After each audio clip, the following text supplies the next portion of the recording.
The email arrived while I was standing at the sink, rinsing a mug I'd forgotten on my desk overnight. The subject line was bright and confident, punctuated with celebratory emojis. I didn't open it right away. I dried my hands, leaned against the counter, and told myself I was being dramatic. It was just a graduation. Kids do registries now. That's normal. It wasn't normal. The list read like a dare. A new car, make and model specified, color preferences noted.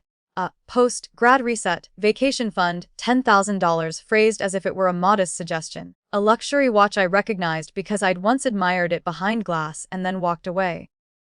There were other items, smaller but still absurdly calibrated to other people's wallets.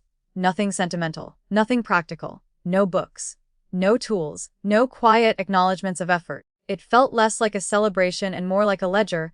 I closed the laptop and stared at the blank wall above the stove. My brother's daughter, my niece, had been bright and funny when she was younger. Loud in the good way.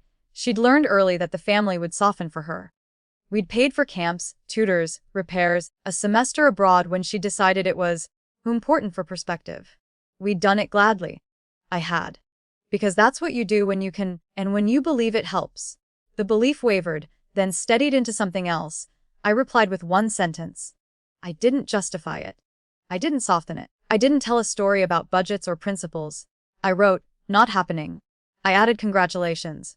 I pressed send. The response came quickly, which surprised me more than its content.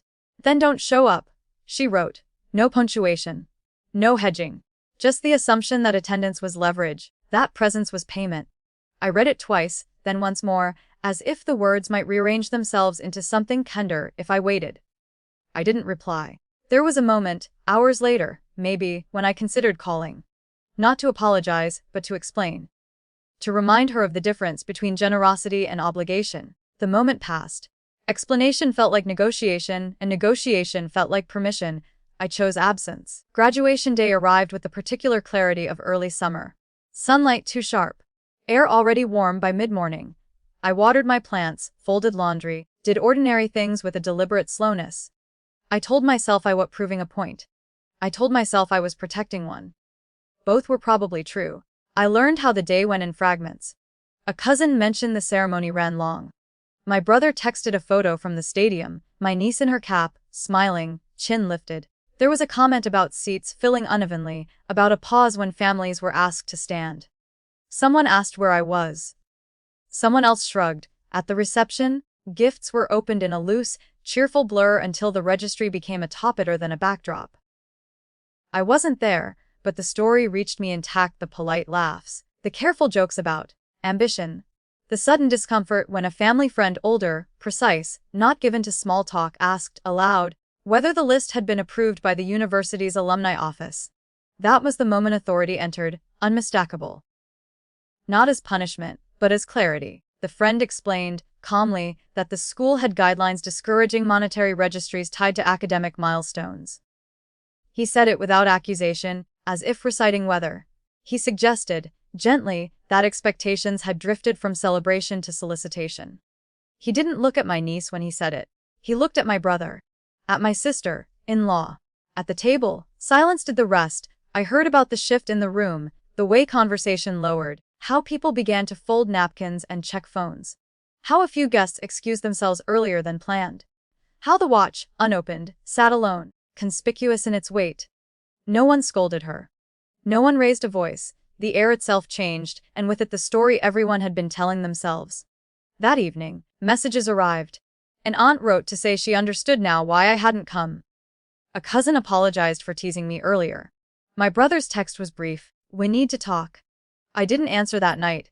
When we did talk, days later, it was measured. He was tired. He admitted they'd lost sight of the line.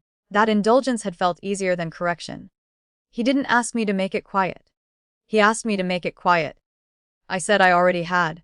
My niece didn't reach out. I didn't either. I thought about what I would say if she did, how I'd keep my voice steady, how I'd refuse to trade dignity for peace. The words stayed unused, which felt appropriate. Some lessons require the space of time. Weeks passed. The family recalibrated. There were fewer jokes at her expense than I'd expected, more careful pauses.